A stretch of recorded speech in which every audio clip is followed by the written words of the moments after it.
Thank you. Thank you, TEDx. So, when I was 7 years old, my parents, yes, that's me, my parents took me to see my first Broadway show, Oklahoma, the musical. And I remember that we came in late. And so when the show was over, when the curtain came down, I didn't want to leave the theater. I felt like a movie. I could just sit there and it would start again. The curtain would go up again. I'd see the beginning. Well, that wasn't true, and my parents dragged me kicking and screaming out of the theater that day. But from that day on, I realized that I wanted to be a scenic designer. I wanted to see those or make those pretty stage pictures that I saw. And so that week after the show, I went back to school, PS 64 in the Bronx. And instead of doing a book report that, like all the other students were doing about the book we were reading, I took a cigar box and I made a pretty little stage picture about that book. I did a diorama, a stage set. And then many years later, I got into Hunter College in New York City, and I designed a lot of the school productions. And then I finally got into Yale Drama School to become a scenic designer. It was the most prestigious theater school at the time in the country. And it was a 3-year master's. And at the end of the first year, they asked me to leave. They basically said, you had no talent. Wait a minute, you can't tell me I had no talent. I was a scenic designer since I was 7 years old. Nobody could tell me I wasn't a designer, not even Yale School of Drama. And so I left Yale, I went back to New York City, and I got into the Scenic Design Union as an apprentice. And then I took the very stringent test to become a full designer. It was a month-long test, and guess what? I failed. But I had determination. I had my intention since 7 years old to become a designer. So I took the test again, and I passed.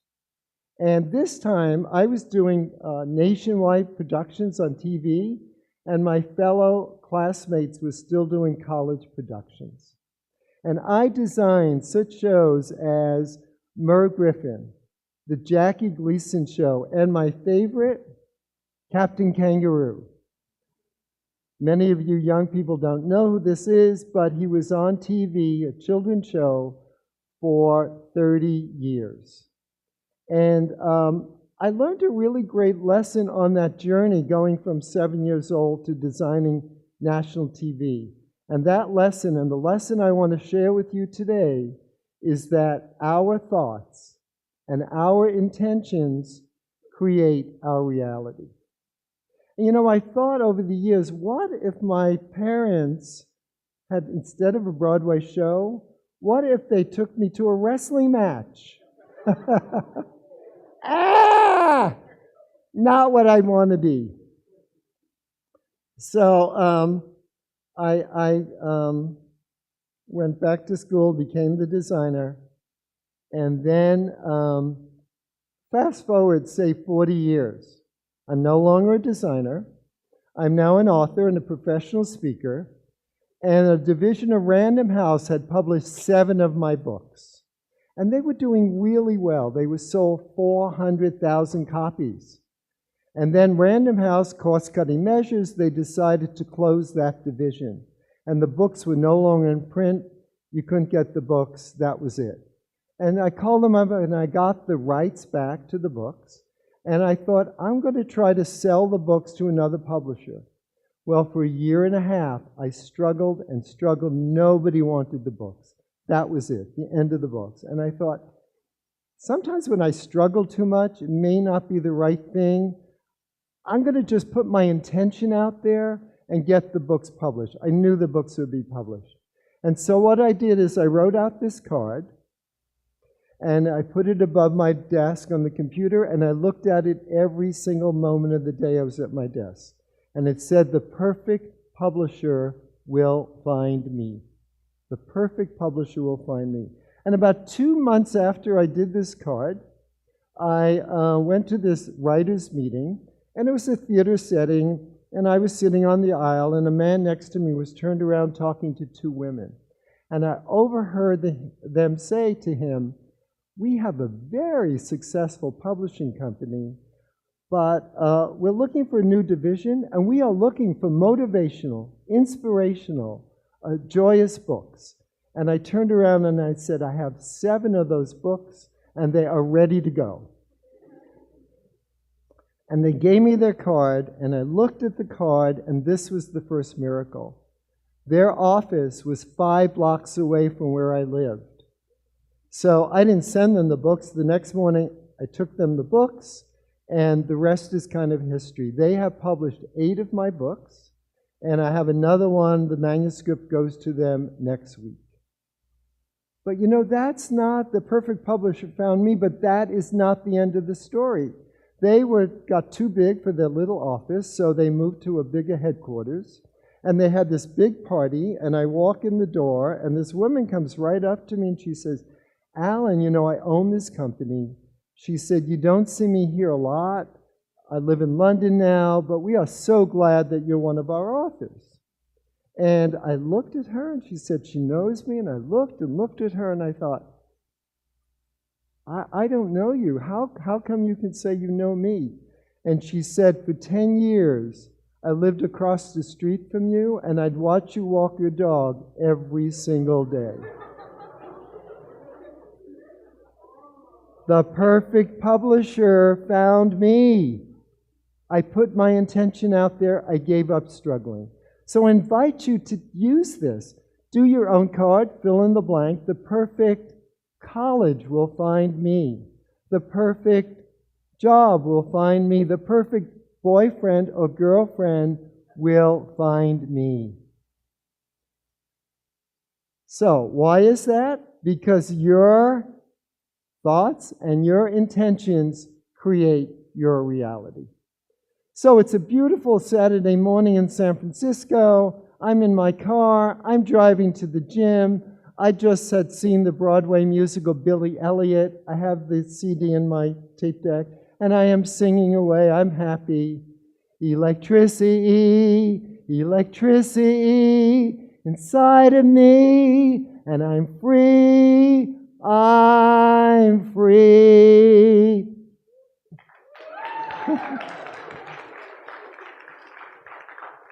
And then I hear a siren pulling me over. It wasn't for my singing. It was for getting a speeding ticket. See, in San Francisco on Geary Street, there's a tunnel. When you enter the tunnel, it is 35 miles an hour. When you get out of the tunnel, immediately it changes to 25 miles an hour. And I didn't, I'm singing, I didn't notice that. I'm probably doing 42 miles an hour in a 25 mile an hour zone, and I get the ticket. And I get to the gym, and I'm still singing, I'm still happy, and I'm telling fellow gym mates, I just got a speeding ticket. And they're saying, "Allen, how come you're still happy and you just got a ticket? You shouldn't be so happy. How come?" And out of my mouth came, "I am not going to let that policeman or that ticket ruin my day. It was my intention to have a great day that day, and I was not going to let anyone or anything ruin it." And how often do you let other people or other things ruin your day? And you do not have to do that. Why, folks? Fill in the blank. Because your thoughts and intentions create your reality. So I want to give you 5 ways that you can harness the power of intention. The first way is to be clear on what you want. I wanted to be a scenic designer. I didn't want to be a brain surgeon or an astronaut. I knew I was very clear I wanted to be a scenic designer. So you have to be very clear. The other thing is put it down on paper. When you put things down on paper, It makes it more concrete. You can't just think it up here. It makes it more powerful.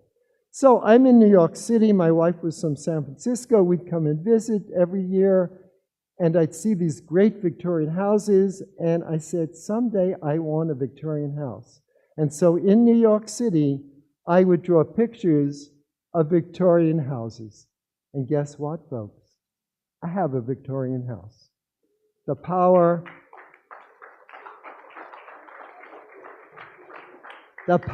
of intention. Okay, the third way is you don't have to know how it will happen. That is not your job. You just put out your intention, make it clear as you can, put it down on paper, tell the world about it, and either it will happen and sometimes it won't.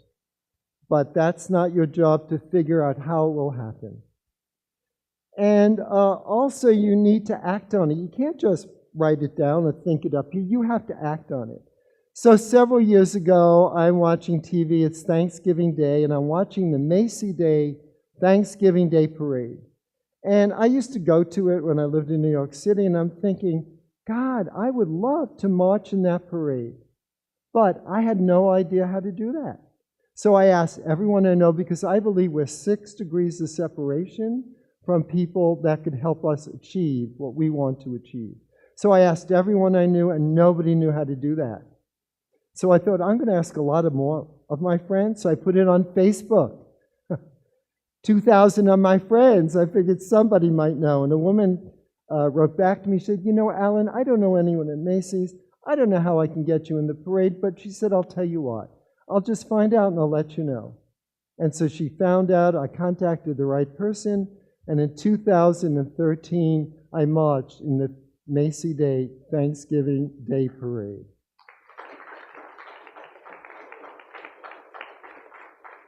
And the fifth way is, you know, take your intentions seriously. Take what you want to do in this world seriously, but don't take yourself so seriously. Lighten up. So I have a little reminder that you can take with you to help you on your journey to lighten up. It's in those packets that say, do not open.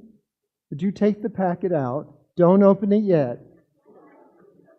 And close your eyes. Packet in hand, eyes closed. And with your eyes closed, I'd like you to think about some little stress you might be having, some little anxiety. Just concentrate on that till I tell you what to do.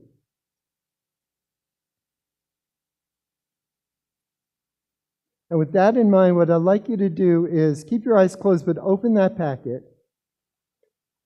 Take out what's inside that packet, and with your eyes closed, put it on your nose. And once it's on your nose, open your eyes and look around the room.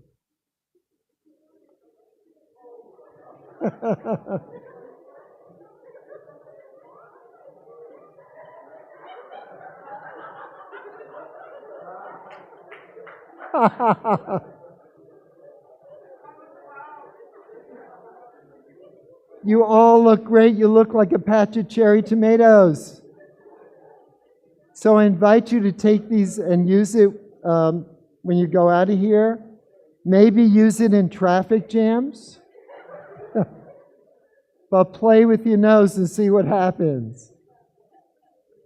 So final story about intention. On January 5th of this year, I wrote on my bucket list that I want to do a TED Talk. 20 days later, January 25th, I get an email asking me if I would be interested in doing a TED Talk. And folks, here I am today, standing on the TED red round rug, reminding you about the power of intention. Thank you. Thank you. Thank you.